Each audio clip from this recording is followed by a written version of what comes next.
Everyone, this is Nitya from शक.इन एंड मैं आज आप लोग के सामने रिव्यू करने वाली हूँ एक बहुत ही अच्छी book that is Ikigai and it is written by Francis Marshalls and Hector Garcia. इसके दो ऑथर्स हैं and it is a Japanese secret to a long and happy life. जैसे कि आपको पता ही चल गया होगा ऑब्वियसली नाम से।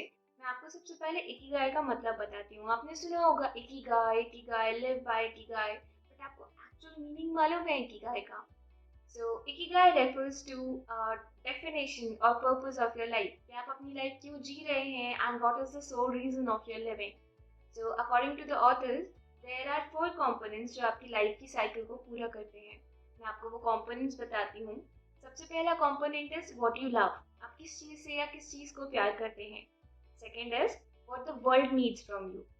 कोई ना कोई एक काम ऐसा ज़रूर होना चाहिए जिसकी दुनिया को ज़रूरत हो, आपसे ज़रूरत हो। And the third component is what you can get paid for. कुछ ऐसा भी होना चाहिए जिससे आप कमा सकें, क्योंकि कमाई के बिना तो काम नहीं चलेगा। And the fourth one is what you are good at. कुछ ज़रूर ऐसा होना चाहिए जिसमें आप अच्छे हो। एंड ऑथर बोलते हैं कि ये चारों चीज़ मिलकर एक बैलेंस क्रिएट करते हैं, एक बैलेंस रिलेशनशिप क्रिएट करते हैं between your profession, your mission, your passion and then vocation. ये चार चीज़ अगर बैलेंस हो जाती हैं तो इसी को इकिगाई बोला जाता है। इन चारों का जो रिलेशनशिप होता है। And according to the author it says कि ये ही एक ऐसा रीज़न होता है जो आपको मजबूर करता है हर सुबह उठने के लिए एंड स्ट्रगल एंड फाइट करने के लिए। तो ये तो हो गया कंसेप्ट, आपको पता चल गया है कि इकिगाई क्या होता है। अब आप मुझसे पूछेंगे कि ये बुक आप क्यों रीड करेंगे, आपके क्या काम की है, राइट? तो आप माने या नहीं माने, जब मैं ये बुक पढ़ रही थी ना, so I have this self awaring intuition and I felt like कि हाँ, आई हैव दिस पॉजिटिविटी जो मेरे अंदर से आ रही है, मुझे किसी और से नहीं लेनी पड़ रही है, it is coming with in inside me. So I am very sure about it कि जब आप ये बुक पढ़ेंगे so you will have some self realisation. You think about that like your life, जो आप कर रहे हैं लाइफ में। यू थिंक कि मैं कैसी चीज़ों को बेटर कर सकता हूँ एंड ऑब्वियसली आप सोचेंगे कि what is the purpose, the satisfaction and what is the worth of your living. तो जब भी कोई सेल्फ हेल्प बुक होती है उसमें एक ना एक एग्जाम्पल ऐसा ज़रूर होता है जो आपको डायरेक्टली हिट करता है। इसमें एक जगह की बात करी है इस बुक में। That place is called Okinawa in Japan. यहाँ पे ये एक विलेज है। यहाँ पे जो पॉपुलेशन है वो अलग है। अब आप मुझसे पूछेंगे कि अलग क्यों है, भाई इंसान ही तो है। हाँ इंसान है, बट जो वहाँ की एज है, लाइक जो पॉपुलेशन की एज क्राइटेरिया है, दैट इज टोटली डिफरेंट। आपको वहाँ पे मैक्सिमम लोग मिलेंगे जिनका एज होगा अराउंड 90 to 100 प्लस। आप समझ रहे हैं, 100 plus. And when you will see, तो वहाँ पे आप देखेंगे कि वो लोग अपने डेली का काम बहुत आसानी से कर रहे हैं, उनको कोई दिक्कत नहीं हो रही है apart from their age. Like despite from their age, कि उनकी एज इतनी हो गई है तब भी उन्हें कोई प्रॉब्लम नहीं आ रही है काम करने में। And you will see on their face कि वो लोग जेन्युइनली बहुत हैप्पी हैं, अपनी लाइफ से बहुत खुश हैं। तो वहाँ पर सिर्फ और सिर्फ एक ही रूल फॉलो किया जाता है।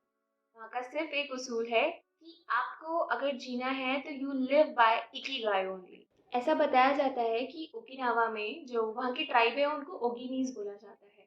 तो एक मतलब ऐसा बुक में बताया गया है कि अराउंड 100 सर्वेज, 100 इंटरव्यूज किए गए थे ओगिनीज के बीच में। एंड सिर्फ इस चीज़ को फाइनलाइज करने के लिए कि जो इकिगाई है वो आखिर एक रियल कंसेप्ट है भी या नहीं है, या फिर कुछ साइंटिफिक चीज़ है जो यहाँ के लोगों को अलग बना रही है बाकी पूरे दुनिया से। सो टर्न्ड आउट कि सारे इंटरव्यूज एंड रेफरेंस लेने के बाद, सर्वेज लेने के बाद पता चला कि yes, Ikigai is real and those people are only living by that. Interviews में उन लोगों से पूछा गया कि आपका रूटीन क्या है, आपकी डेली लाइफ क्या है, what is your attitude towards your life, आपका माइंडसेट क्या है, क्या आप डाइट लेते हैं, एवरीथिंग, ये सारी चीज़ें उनसे पूछी गई। So coming to the next point जो मैं आपको बताना चाहूँगी कि 5 रीजंस, बहुत सारे रीजंस इस बुक को पढ़ने के लिए, बट जो शॉर्टलिस्ट मैंने 5 किए हैं वो मैं आपको बताना चाहूँगी कि why you should give it a chance, कि आपको ये बुक एक बार तो ज़रूर अपनी लाइफ में क्यों पढ़नी चाहिए। फर्स्ट इज कि it will help you find your purpose. मैं ये नहीं कहती कि एकदम से आप लॉस्ट हैं एंड सडनली आपने एक बुक पढ़ी you will get on the track, no. But अगर 10% भी आप अपने गोल की तरफ आते हैं, 10% भी आप रियलाइज करते हैं कि this is the purpose of my life, so of course it is a nice book. And second is कि ये आपको एनकरेज करता है इंट्रोस्पेक्शन के लिए, विच इज़ कि ये जो हसल बसल वाली लाइफ है ना आजकल की, हम लोग भूल जाते हैं कि बहुत छोटे छोटे मोमेंट्स भी होते हैं जिन पे हमें ध्यान देना चाहिए। तो ये आपको रियलाइज करेगी कि नहीं भाई, उसको लेट गो मत करो, उसको मत जाने दो। You have to grab on them as well. छोटी सी जो हैप्पीनेस है, भले ही वो छोटी है, but you should have it. आपको मोमेंट्स पे ध्यान देना चाहिए। थर्ड इज कि आपको ये बताता है what is the secret of happiness. ऐसा नहीं है कि इट विल टेल यू कि ऐसा करो तो ऐसा होगा, ऐसे आप खुश होंगे। No, but it will tell you the purpose of your life. अगर आप ये चारों चीजें, जो चार कंपोनेंट्स उन्होंने बताए, what you love, what you get paid for, what is and everything, तो ये चारों जो हैं, अगर आपको इनमें से किसी भी चीज का एक आइडिया मिल जाता है, so of course it will lead you toward the happiness.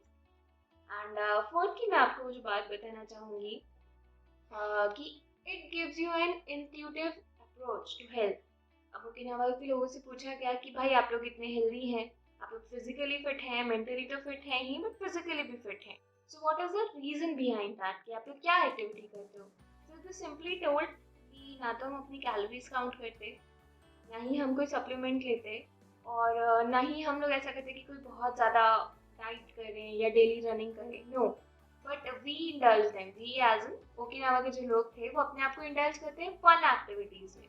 Either they choose dancing और एनी फन अदर एक्टिविटी। वो लोग एक कम्युनिटी बनाते हैं, they make a community, and सारे लोग मिलकर एक साथ कोई फन एक्टिविटी करते हैं जिससे वो लोग फिजिकली फिट रह सके।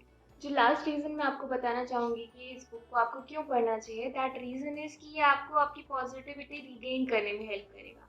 If you are at a low point of your life, या फिर अगर आप बहुत ज़्यादा लॉस्ट फील कर रहे हैं एंड यू थिंक कि आपको थोड़ा सा पुश चाहिए, थोड़ा सा मोटिवेशन चाहिए, then this is the book जो आपको पढ़नी चाहिए। I definitely suggest it to you. And मैं इस वीडियो को एंड करना चाहूँगी बहुत ही ब्यूटीफुल कंसेप्ट को कंक्लूड करते हुए। इस बुक में बहुत सारी ऐसी बातें हैं जिनको आप पढ़ के बहुत अच्छा फील करेंगे, बट सम ऑफ देम जो मुझे हिट करी पर्सनली, दीज आर कि सबका इकिगाई अलग होता है। ये बात हम जानते हैं, ये बात हमेशा से बताई जाती है, बट कभी कोई फॉलो नहीं करता कि हर इंसान अलग होता है, उसका पर्पस अलग होता है लाइफ का। सो दिस बुक इज से कि सबका इकिगाई अलग होता है। एक ही चीज के पीछे मत भागो, अपनी रेस खुद चूज करो। उसे लाइक आप खुद डिस्कवर करो कि आप किस रेस में जाना चाह रहे हो, and then you have to follow that path. तो आपका इकिगाई सबसे मैच नहीं करता है, आपका इकिगाई एकदम अलग है। Second concept which I want to talk about it, बहुत ही ज़्यादा फिल्मी लगेगा सुनने में, बट ना तो कोई फ्यूचर है, ना कोई पास्ट है। जो है वो आज है। हम लोग कितनी बार होता है कि कोई डिसीजन लेते हैं और फिर उसको रिग्रेट करते हैं कि यार ये डिसीजन नहीं लेना चाहिए था, मेरा पास्ट बहुत अच्छा होता है इससे। और कई बार तो ऐसा होता है कि हम लोग कोई डिसीजन ले लेते हैं, फिर उसके बाद सोचते हैं यार मैंने ये डिसीजन ले लिया, अब आगे क्या होगा। बट भाई हम आज क्या कर रहे हैं, हम इस मोमेंट में क्या कर रहे हैं, that is important. And last concept which I want to talk about is कि इस बुक में बोला गया है इंसान से सारी चीज़ छीन ली जाए, पर इंसान से एक चीज़ नहीं छीनी जा सकती, दैट इज उसकी पर्सनालिटी, कि उसकी खुद की पहचान क्या है, वो इंसान क्या है। उसका एटीट्यूड चेंज नहीं किया जा सकता। तो आपकी पर्सनालिटी जो है वो अलग है, and you can never be change.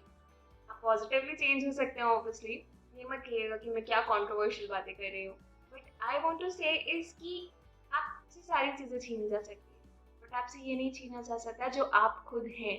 सो मिलते हैं हम नेक्स्ट वीडियो में। For more reviews, subscribe to our YouTube channel. Thank you so much. Have a great time.